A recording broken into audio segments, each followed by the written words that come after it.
Hey guys, Steinixos here. So today we'll be speaking about the Bara Bara devil fruit. Specifically, we'll be speaking about what a fully mastered and unrestricted Bara Bara devil fruit could look like. Now, as you all probably already know, the Bara Bara is the splitting, or more specifically, the separation paramecia type devil fruit. Thus what this means is that upon consumption of this devil fruit, the user becomes a splitting or separation human. Now at base level, this devil fruit has only been shown to allow its user to split their body parts and control these split body parts within a certain range. Now, that is interesting, but at first glance, it does seem to be pretty underwhelming in a world filled with seemingly much higher level devil fruits, like the ability to manipulate souls, the various elemental logias, and natural disaster devil fruits like the Quake fruit. So honestly, you'd be forgiven if you thought this devil fruit was one of the weaker ones. However, something you might have noticed from my most powerful devil fruit video is that the devil fruits that seem simple at first glance can actually be some of the most powerful ones. And that is especially the case when the devil fruit grants the ability of an action. Now, I know what you're thinking. An action? Stein, what do you mean by this?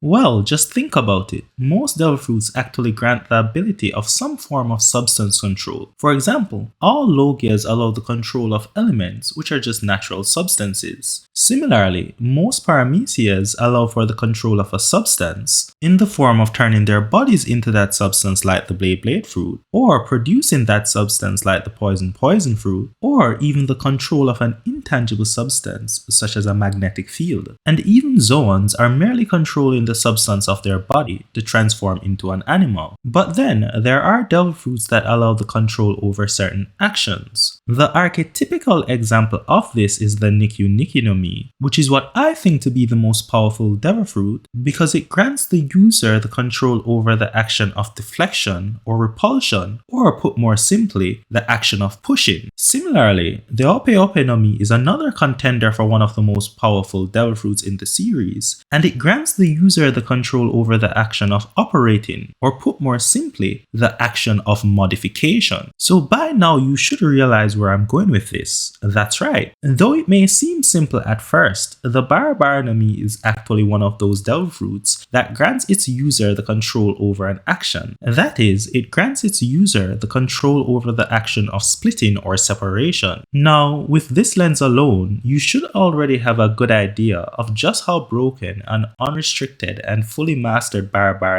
actually is. But let's actually go through a few examples to make this more clear. So the first step in the mastery of the Bara Bara which everyone already expects, is the standard paramecia awakening of being able to apply one's ability to things external to the user at a physical level. So as it relates to people, just as how Law is able to split apart and control the body parts of anyone in his room using the Ope a fully mastered and unrestricted Bara Bara user would easily be able to achieve this same effect by applying this splitting power to anyone within the radius of his devil fruit's effect. Moreover, on a physical level, splitting people into body parts is only one method of splitting them. There are others. For example, as Gildarts has shown us with his Crash Magic, one can split a person down to several chibi versions of themselves. But let's switch to the environment for a second, because again, like with the Ope no Mi, the user of the unrestricted Bara Bara could split apart and control the macroscopic environment to his whims. However, have you ever thought about what would happen if this was applied at a more microscopic level? That's right, our unrestricted Bara Bara user could casually carry out nuclear fission by splitting apart the very atoms within the air, thus allowing him to create nuclear explosions at any point he feels like. And remember, this is not out of place for the One Piece world, given that there are characters like Caesar, who, by using the gas fruit,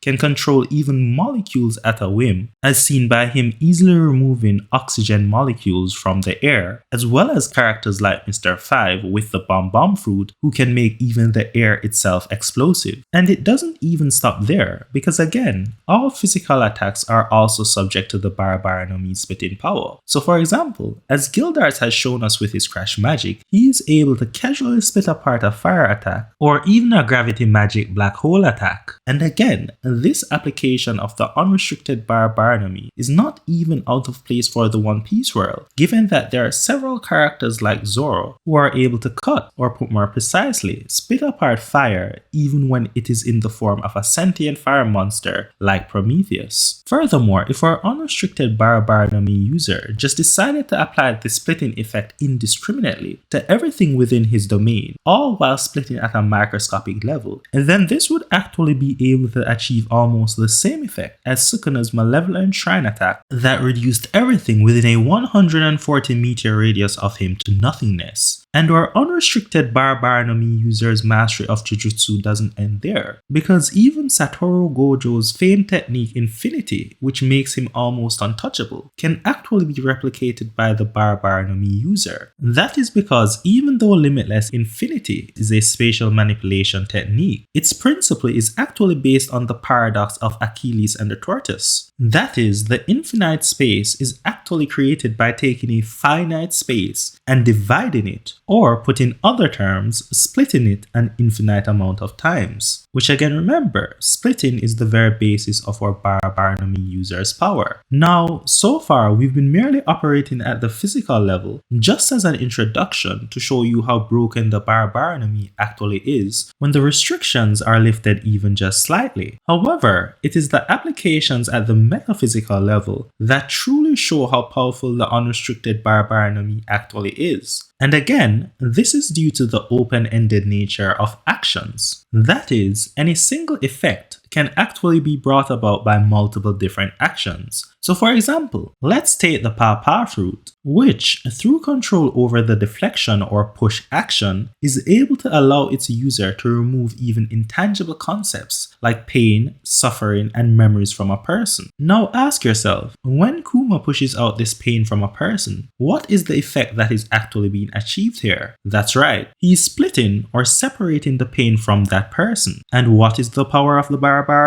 That's right, it is the power to split or separate. Another example of this is when Big Mom removes the soul or lifespan from a person. What is the effect that is being achieved? That's right, she's splitting or separating the soul or lifespan from that person. Or even more visually clear, when Brook's soul leaves his body, what is the effect that is being achieved? That's right, he's splitting or separating his soul from his body. And again, that is the power of the Bara Bara to split or separate. So this is actually the true power of the Bara Bara, the power to control the action, or rather the concept of splitting, allowing the user to split souls, memories, pain, or any such thing that they wish. Like using this power, Buggy could even replicate Blackbeard's feat of splitting a person from their devil fruit. And even the use of energy like Haki isn't safe, because even energy can be split from a person too. This, for example, is seen in Danny Phantom, where the Fenton Ghost Catcher is used to separate Danny's ectoplasmic ghost energy from his human self, thus splitting his human and ghost halves into two separate entities. The splitting of energy can even be done in a more conceptual way, as seen in Avatar: The Last Airbender, where Aang was able to energy bend away Fire Lord Ozai's ability to control fire. And just to further drive this point in, that anything can be split or separated, at a physical level, we have seen characters like Mixer Taite from Kinnikuman separate the skeleton from a dog without any visible physical damage to the dog. Then, even personality traits are not exempt, as seen in Phineas and Ferb, where the molecular separator split Candice into her busting and romantic personality halves, as well as Adam Warlock, who was able to separate out and split himself from the concepts of good and evil within him. You can even split a thing back to its prior compositional elements, as seen again with Phineas and Ferb's molecular separator, which can split shampoo conditioner back into shampoo and conditioner, or even a mule can be split into a horse and a donkey. This is also illustrated by Mixer Taite, who split a completed stone pillar back to the unused cement and steel beams used to construct it. So I could say much more about this devil fruit, but by now I think you should have a good idea about what a fully mastered and unrestricted Bara Bara would look like.